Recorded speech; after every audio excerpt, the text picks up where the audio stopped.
There are so many different options we have. Obviously we have Mason and Dwayne Haskins and what they've done on the field. Um, they've shown they can play at the next level. But there are other options out there as well. Kevin, has done a great job of bringing in guys, but we'll see what he's done at quarterback. Last time he picked was Ben Roethlisberger. So, you could go in the draft. You got some really cool guys like Malik Willis and Kenny Pickett, Desmond Ritter. You go down the list. There are some really quality quarterbacks. But then there's the free agent thing where, you look at, a guy like Jacoby Brissett, or you look at a guy like Teddy Bridgewater or Jameis Winston, or you can obviously trade for a guy. And there's guys out there that might cost some draft capital, but we'll see what happens. As a veteran player, though, a decade now, obviously, you know how long these careers last. You want to win right now. Yes. Wouldn't you rather go with a veteran quarterback? Who's to say a rookie quarterback can't win, though? We've seen it. It's possible. That relies a lot on your defense and your offensive parts that you already have, which we already have.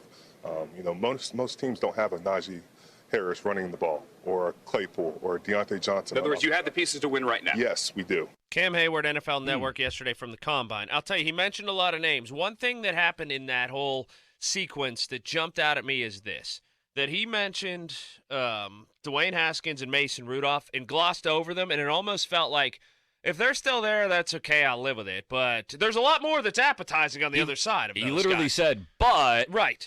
In the middle of the sentence after and he didn't necessarily breeze by them. And, he pays them a little compliment. Yeah, we know what they're capable of.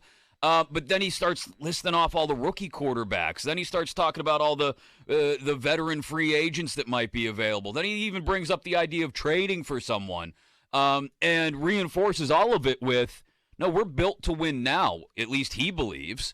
So if you're built to win now, do you go into what best serves your veterans like Cam Heyward, T.J. Watt, Minka Fitzpatrick, anybody on the offensive side of the ball who believes they're built to win now? I don't know what best serves them, but it sounds like what they feel will best serve them. It sounds like what they want. Like, again, it feels like when he was talking there, it feels like the fallback is one of those two guys. Like, this will be okay. It's kind of like, okay. If we have to. Right. Well, just take Grandpa's car if you have to run to the store. But it's not, it just is what it is. And it'll get me there and it'll get me home. But that's not really, because, there's girls out and they're looking. And like, I don't want to drive Be careful, because you know the brakes are real soft. Right.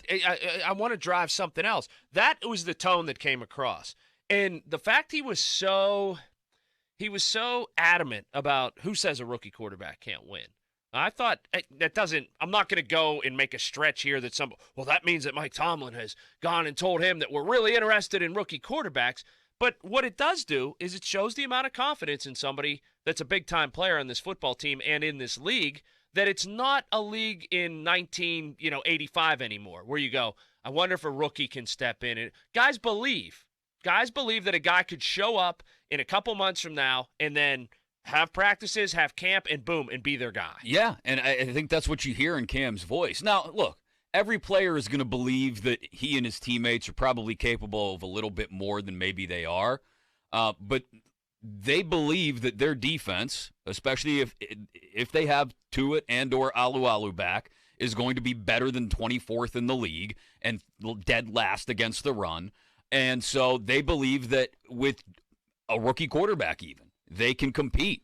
And I just wonder if you go into this season, and again, I've driven the Mason Rudolph bandwagon for a long time. I don't know if I'm necessarily still behind the wheel. Maybe I'm just kind of hanging out in the way back now.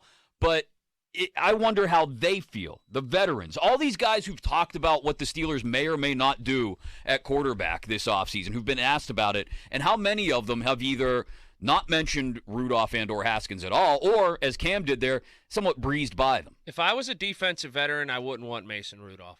I know that. I would want it, because I know what I have, and I think what the ceiling is. Even if somebody they brought in wouldn't end up being as good in the end, I'd take my chances and see if potentially somebody else could be better. See, I look at it the other way around. If I'm a defensive veteran, I believe in our defense being much better this year than it was last year once everybody's healthy. And I believe in Najee Harris getting even better in his second year, the offensive line improving. And I think, well, we've seen We've seen Mason is not necessarily the 30 interception a year guy that Jameis Winston may be, so maybe he can just manage the game for us. I don't know if they're necessarily excited about that option. No, they'd rather have somebody back there that they believe can win them games. I bet that the older guys would be totally fine with a rookie quarterback, with one of the rookie quarterbacks, and say, let's try to throw. Because if you look at the tight end, you look at the running back, you look at some of the core receivers, everybody's young. Everybody's young. The center, he'll probably move to guard. Right. But and it's like, why not just throw those young kids out there and see if we can move the football? I would bet if you ask Heyward, if you ask Minka, if you ask Tuitt if he comes back, if you said, really, who do you want? I would bet that they might say, just draft a guy and let's wing it. Yeah, well, get us somebody that you think can be a franchise quarterback at the very least, whether it's a young guy, whether it's make a big splashy trade, whether it's, I don't know if there's anybody available on the free agent market you look at like that. But yeah, they'd rather have the guy that they think can go out, like I said, and win them games and not just manage games.